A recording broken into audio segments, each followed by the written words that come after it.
FM, Alter Radio. En Haïti et partout à travers le monde. Tous les jours, toutes les nuits, sur toutes les plateformes. Alter Radio. Une autre idée de la radio.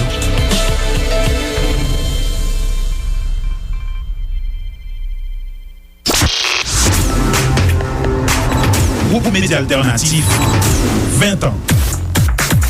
Groupe Média Alternatif. Communication, médias et information. Groupe Média Alternatif. 20 ans. Parce que la communication est un droit. Information tout temps. Information sous toutes questions. Information dans toute forme.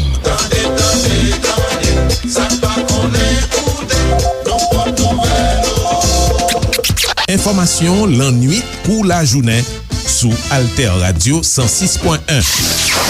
Information ou n'al pi loin. Koumanouye. Merci pour tes trois côtés. Magazine qui fait un coup de flash. Coup de flash sous ça qui a passé dans les mondes. Événement qui rentrait la caille. La guerre en Ukraine vient un peu plus confirmer cette réalité qui fait tomber le mythe selon lequel les grands médias sont neutres, fiables et objectifs. Bienvenue dans le magazine événement sous Alter Radio 106.1 FM, alterradio.org avec diverses plateformes internet. Magazine événement toujours traité actualité internationale chaque semaine pour aider auditeurs et auditrices bien comprendre ce qui a passé sous scène internationale. Jeudi, c'est un numéro très spécial. N'a continué réflexion sur la guerre propagande qui marchait avec la guerre dans le pays Ukraine qui toujours en bas bombardement pays Russie.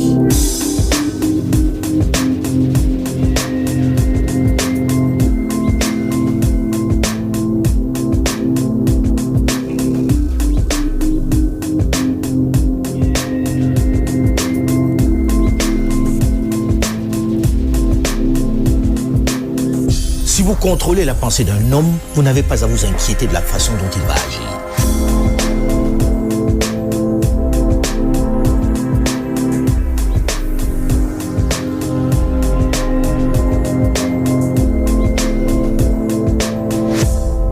Bien souvent, yon moun ap mande tetou qui ça, pourquoi parmi toute information ou bien soi-disant information belligérant yo avec allié yo ap bay sous ça qui a passé sous terrain en Ukraine. Nous t'ai abordé sujet déjà avec un journaliste canadien. Eh bien, fois ça, nous pral plus loin avec un journaliste camerounais, c'est Alain Foka. Qui a fait analyse d'IA d'après une perspective africaine.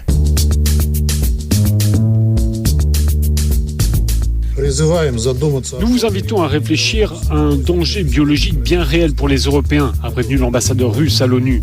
Un tel danger peut résulter d'une propagation incontrôlée d'agents biologiques en provenance d'Ukraine qui, comme nous l'avons vu avec le Covid-19, est impossible à arrêter.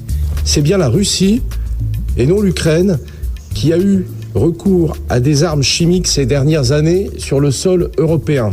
Si nous n'arrêtons pas la Russie maintenant, ils pourront attaquer d'autres pays. Et la guerre en Ukraine vient un peu plus confirmer cette réalité qui fait tomber le mythe selon lequel les grands médias sont neutres, fiables et objectifs. Au premier jour des combats, un pilote ukrainien fait la une des journaux du monde entier. Il aurait abattu, selon la presse occidentale, 6 aéronefs russes. La vidéo de ses exploits va faire le tour du monde. Le pilote devient le symbole de la résistance héroïque ukrainienne. Sur Twitter, l'ancien président Porochenko évoque son héroïsme. Il fait la fierté de l'Ukraine. En réalité, tout est faux. C'est une imposture. Ces images sont en réalité virtuelles. Elles proviennent du jeu Digital Combat, un jeu de simulateur de combat. Propagande. Souvenez-vous l'histoire de l'île aux serpents. Dans une vidéo reprise par des médias internationaux, postée le 24 février dernier, on y entend des gardes frontières de l'île aux serpents située à une 50aine de kilomètres de l'Ukraine, acculés par un navire russe qui leur demande de se rendre. Le lendemain, le président Zelensky annonce que tous les gardes frontières de l'île sont morts en héros. Ils ont préféré mourir que de se rendre. Il les fait héros d'Ukraine à titre posthume. Le type d'histoire que la presse adore. Et on va apprendre quelques jours après, par la défense russe, que 80 militaires ukrainiens de l'île aux serpents se sont volontairement rendus aux forces russes. Les Ukrainiens sont obligés de le reconnaître quelque temps après, en se réjouissant cette fois-ci de savoir que leurs frères sont vivants. La presse qui s'en était fait l'écho ne va pas en faire mention. Propagande. Cet homme qui a fait ses adieux à sa fille et à sa femme de façon aussi poignante aurait ému toute la planète. Il était présenté sur tous les médias du monde comme un Ukrainien rejoignant l'armée pour faire la guerre pour la patrie. En réalité, cet homme n'est pas ukrainien. Il est plutôt du Donbass, région russophone de l'Est de l'Ukraine. Il s'agit de l'évacuation en février dernier de l'épouse du soldat qui combat plutôt pour le rattachement de sa région à la Russie. En fait, il est de l'autre camp. Du coup, l'émotion n'est plus la même. On n'en parle plus. Pour Vladimir Poutine, nous sommes des menteurs. Mais sur quoi ? 1999, le Kosovo. Nous avons parlé d'une intervention militaire sans autorisation du Conseil de sécurité en craignant, nous, un génocide de la part, sur les Albanais, de la part des Serbes. Deuxième étape du mensonge, les États-Unis en Irak. Où ils sont évidemment souvent prompts, et combien de fois le ministre des Affaires étrangères russe de l'époque me l'a dit, vous n'avez rien fait pour juger pour des crimes de guerre monstrueux des centaines de milliers de morts, ni George Bush, ni Tony Blair. Troisième étape, la crise libyenne. Pendant qu'en Europe et aux États-Unis d'Amérique, les grandes chaînes de télévision qui arrosent la planète entière nous ont définitivement convaincus que Vladimir Poutine est le Hitler du XXIe siècle, le dictateur indécrottable qui menace la paix dans le monde et qui n'hésite pas à bombarder les maternités et menace même d'utiliser le nucléaire et les armes bactériologiques. Les médias, financés par la Russie de leur côté, nous dépeignent le diable américain et l'OTAN qui menace la paix dans le monde. L'OTAN qui installe des laboratoires bactériologiques à ses frontières. L'OTAN qui parle de paix, mais qui s'emploie systématiquement à l'encercler. L'OTAN qui a pris l'engagement en 1991 de ne pas s'étendre vers l'Est et qui a régulièrement violé ce pacte. L'OTAN qui a excité le président ukrainien dans sa dérive occidentale et qui a entraîné cette guerre inutile. Même son de cloche dans les médias chinois qui, sur ce coup, sur un ton moins va-t-en-guerre, choisissent l'axe Moscou-Pékin et mettent en garde les Américains qui ont multiplié des laboratoires bactériologiques particulièrement dangereux pour la santé des populations du monde. Les activités biomilitaires des États-Unis en Ukraine ne sont que la partie émergée de l'iceberg. Sous des prétextes tels que la coopération pour réduire les risques de sécurité biologique et renforcer la santé publique mondiale, les États-Unis contrôlent 336 laboratoires dans 30 pays. Ça ne vous rappelle rien ? La rengaine de Donald Trump sérinée pendant le confinement mondial qui évoquait le virus chinois et ses laboratoires. Chacun son tour, n'est-ce pas? C'est presque comme dans une cour de récréation. En Chine et sur leurs médias internationaux, le coupable c'est l'Amérique et ses alliés européens. Selon les rapports, une grande quantité de virus dangereux est stockée dans ces installations. Et nous, Africains inondés, arrosés par les médias des autres, nous, Africains, espace de conquête et de propagande de toutes ces grandes puissances qui nous arrosent de façon discontinue avec leurs médias. Qui devons-nous écouter? Comment connaître la vérité, la vraie? Pas seulement celle des médias qui arrosent notre aire géographique, puisque chacun a sa vérité avec ses éléments de preuve. Ses reporters sur le terrain, ses spécialistes sur les plateaux.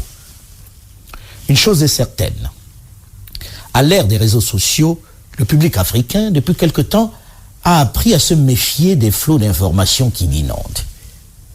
Il est même du genre sceptique. Il faut dire que les mensonges d'un passé récent ont progressivement installé un climat de méfiance vis-à-vis des médias internationaux.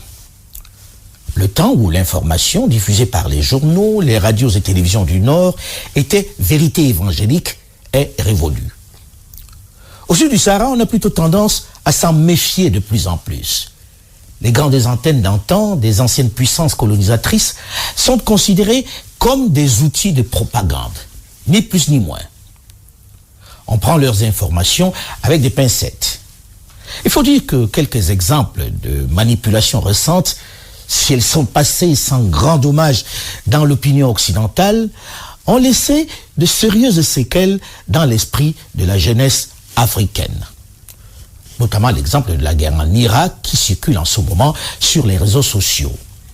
2 témoignages dont la cruauté dépasse les limites de l'entendement. Les interviews que vous allez voir attestent des atrocités qui se sont déroulées au Koweït. The Iraqis said that they were in the resistance and they held their eyes open and put lit cigarettes into their eyes. My name is Nayira and I just came out of Kuwait.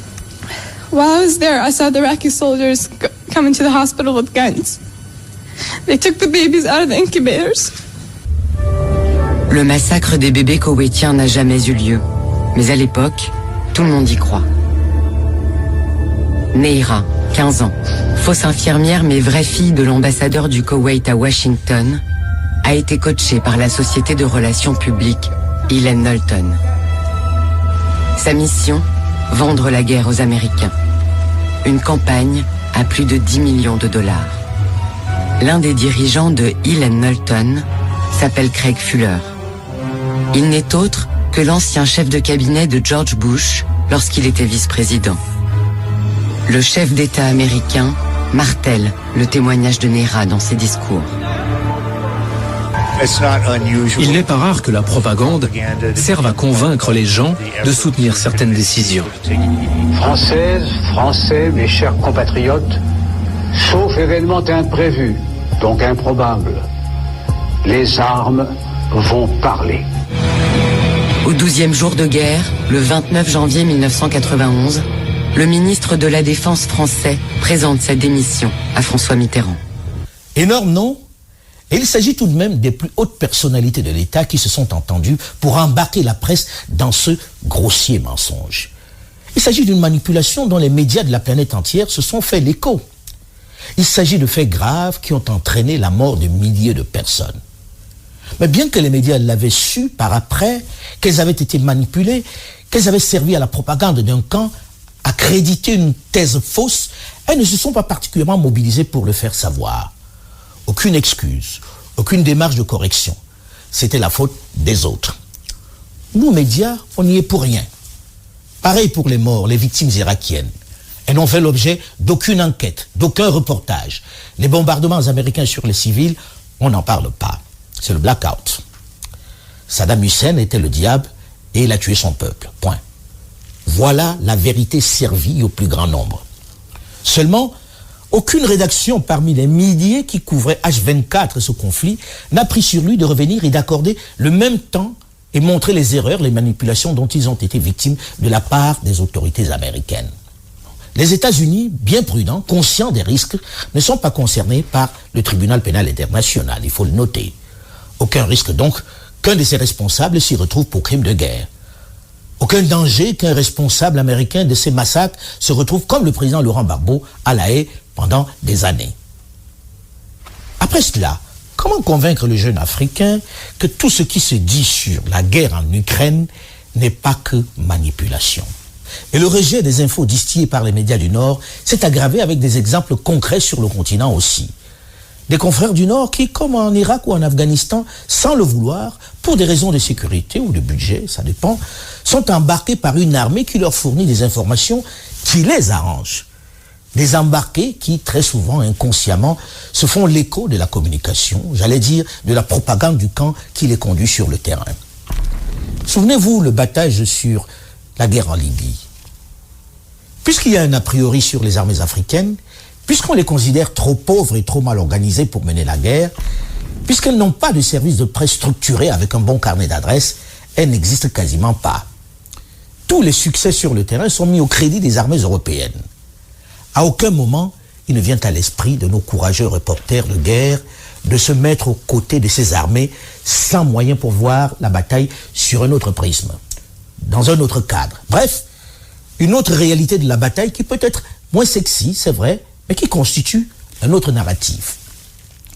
Le défunt président Idriss Déby du Tchad s'en est souvent plaint.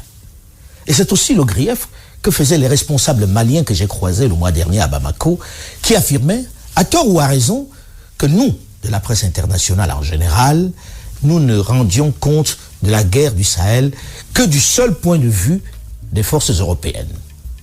Celles qui nous embarquent et nous sécurisent. Tous et au plus haut niveau faisaient remarquer qu'ils n'avaient pas beaucoup vu de reporters se joindre à eux sur le terrain. Presque personne, selon eux, n'acceptait de se faire embarquer dans leur char ou dans leur véhicule. Toujours selon ces hauts officiers que j'ai rencontrés à Bamako, nous, presse du Nord, sommes plus sensibles aux affirmations des ONG financées par le Nord qu'aux responsables militaires. Réponse de quelques confrères, ils ne sont pas toujours prompts à répondre aux questions et aux sollicitations de la presse internationale. C'est vrai. Ils se murent dans leur silence et se plaignent ensuite lorsque les papiers sont diffusés.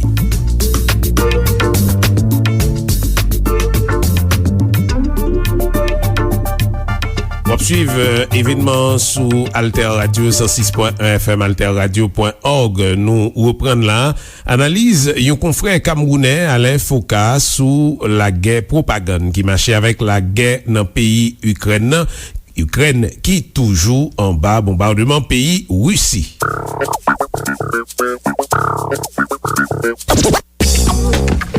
Le fait est très clair que tous les canaux d'information nous ont bloqués, notre agence de même que l'entreprise RTTV, ce qui suggère que l'Occident ne lutte pas avec la liberté d'expression ni même avec ses valeurs.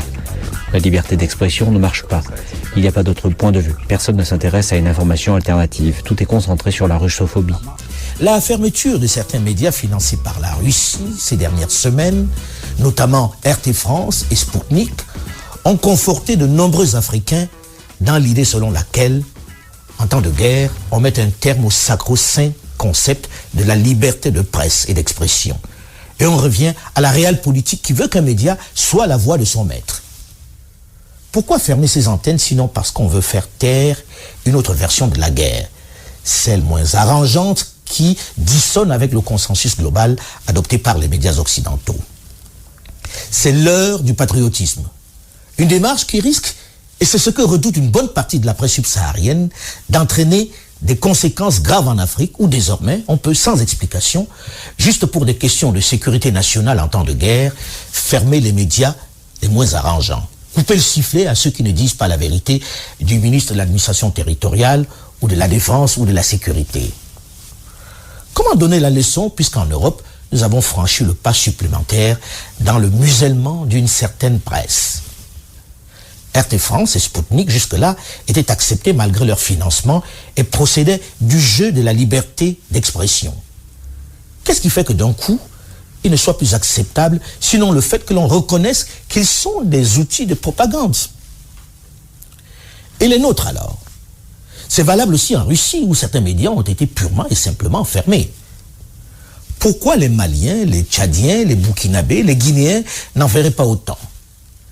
Ils mènent une guerre contre des djihadistes particulièrement violents, barbares, et n'ont pas besoin de propagande qui démobilise l'opinion publique. C'est l'argument de plus en plus brandi par une partie de la rue malienne et par certaines de ces autorités qui mentionnent au passage la très timide réaction des ONG et associations de défense de la liberté de la presse d'Europe à la fermeture de RTE Europe et de Sputnik. Et c'est sur cette explication qu'ils ont fermé 2 antennes internationales majeures au Mali, France 24 et RFI. Difficile de leur opposer un argument imparable dans ces circonstances puisque le précédent européen est encore frais dans les esprits.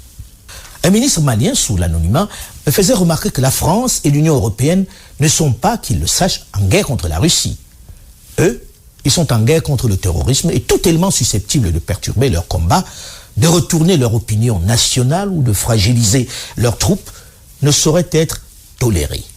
En réalité, si les Africains, notamment les jeunes, préfèrent désormais les réseaux sociaux pour se faire leur opinion, les conséquences de la guerre en Ukraine, qui inquiète le plus la presse du Sud, c'est cette fermeture des antennes qu'elle a suscité. Elle crée un fâcheux précédent et remet en cause certains acquis. Mais plus que jamais, le grand public du sud du Sahara a conscience qu'il lui faut ses propres médias, qu'il est urgent qu'il élabore et vulgarise son propre narratif. Il ne saurait regarder le monde par le seul prisme des autres, par le seul point de vue, la seule analyse, la seule couverture que proposent les grands médias internationaux. L'Afrique doit aussi construire son indépendance en racontant par elle-même l'histoire de la chasse. Les autres n'ont pas tort de proposer leur version, leur perception du monde, non. C'est humain et logique de chercher à imposer sa pensée, à la vulgariser. C'est la règle des choses. C'est de bonne guerre.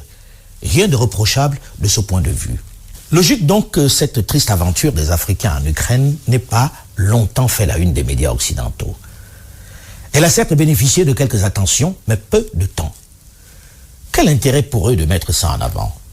Honnêtement, ça intéresse qui en priorité? Pas les Européens, c'est clair.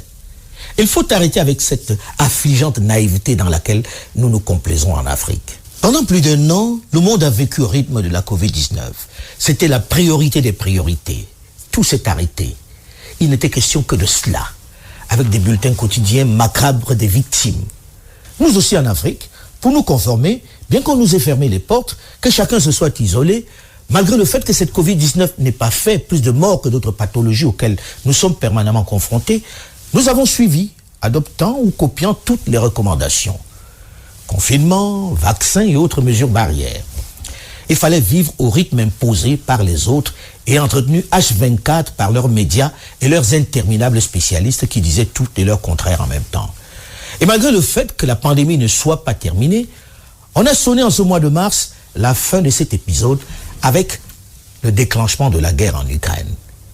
Désormais, c'est la priorité, l'actu. Et il faut venir en aide aux réfugiés ukrainiens. Il faut cotiser pour les pauvres déplacés qui sont désormais sur tous les médias. Il faut condamner sans ambiguïté et d'une seule voix Vladimir Poutine, le nouveau Hitler. On assiste à la solidarité de l'Occident en même temps qu'à la diabolisation de Vladimir Poutine, qui au passage n'est pas plus fréquentable ou plus recommandable qu'un autre, il faut le dire clairement. Tout ceci a réussi à faire passer la guerre au Sahel et le départ des Français du Mali aux oubliettes. Tout ceci a réussi à faire passer aux oubliettes l'insécurité alimentaire, j'allais dire la famine qui menace une partie importante du Sahel. Tout ceci a réussi à faire oublier la transition au Burkina Faso. Pas de place pour parler de la Centrafrique où une rébellion continue de menacer le pouvoir en place. Pas de place non plus pour saluer des choses positives, des progrès qui se sont déroulés sur le continent, comme le lancement d'un TER au Sénégal. Et cela ne concerne pas que l'Afrique, rassurez-vous. Vous êtes venu en Guinée pour investir afin d'obtenir un meilleur rendement pour vos capitaux. Ces investissements devraient faire non pas au détriment de la Guinée, mais également à son profit. C'est cela la coopération gagnant-gagnant. Désormais, leur transformation sur place devient incontournable. La transformation de la bauxite en alumine ne doit pas se limiter seulement à la mise en place des usines de raffinerie. Toutes les matières premières et produits rentrant dans la transformation doivent être produits sur place.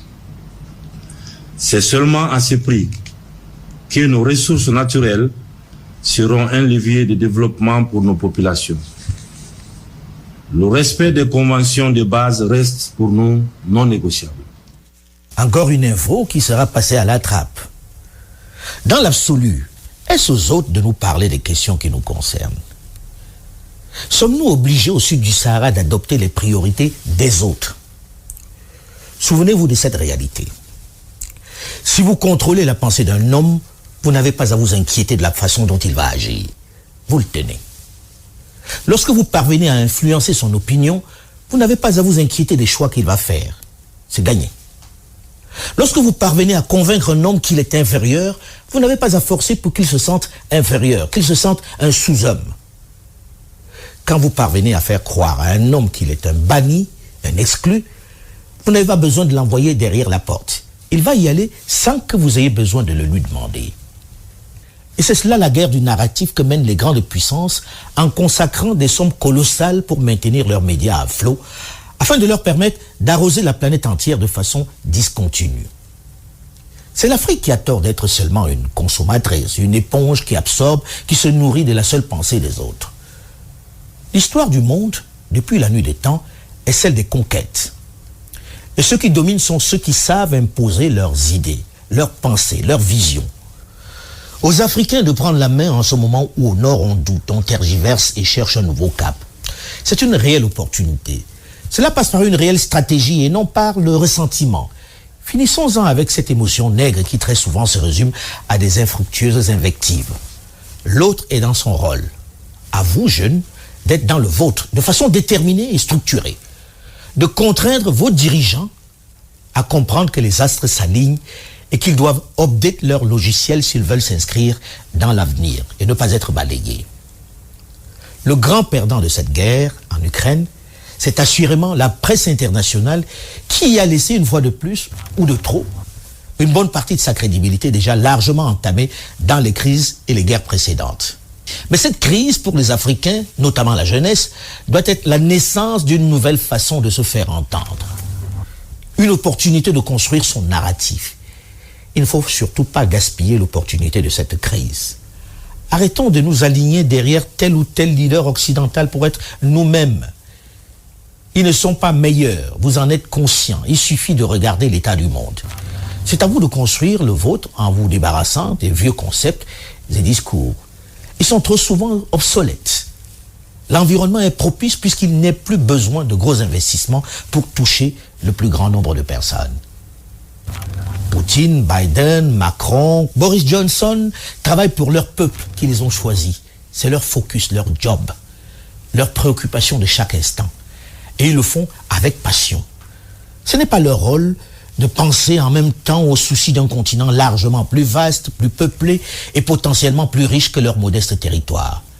Cela a quelque chose d'humiliant de penser qu'au XXIe siècle, on continue au sud du Sahara d'espérer que c'est eux qui vont également y impulser le développement. Quelle ineptie! Ou on est des êtres humains à part entière et on se prend en charge, ou on est des sous-hommes et on se résigne à être ainsi traités. Et je crois que c'est inacceptable de penser, ne serait-ce qu'un dixième de seconde, la seconde option. Alors mettez un terme à cette incongruité. On utilisera les mêmes médias pour vous taper dessus, pour vous diviser, pour vous sanctionner, pour vous contrarier. Et ça fait partie du jeu.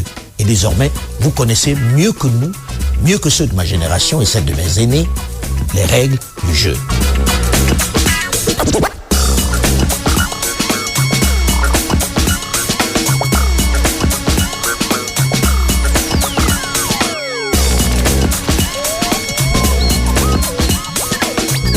Bien, nan événement, nous tap suivre yon analyse journaliste camerounais Alain Foucault sous la guerre propagande qu'a fait Kounia.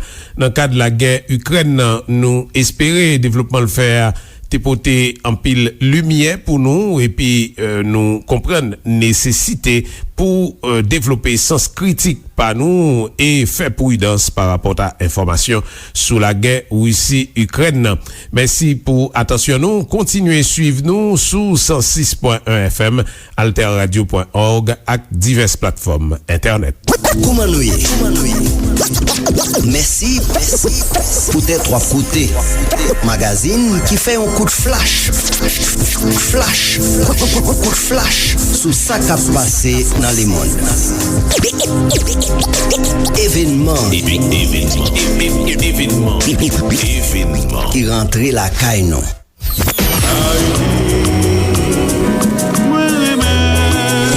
Mes amis, n'a côté Alter Radio, c'est moi-même Lionel Bagnan qui dit ça et me sont monde qui me bail de qualité. Côté Alter Radio, côté le bien, n'a pas prendre pile bagaille, n'a développer tête nous et bien n'a changer pays.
Pour toutes oreilles sages, nous virer l'autre page à Alter Radio, vin faire révolution dans affaires radio. Tout mailman, rétro fan, tis espos coup, pas gain l'autre choix, 106.1 FM, c'est stéréopan.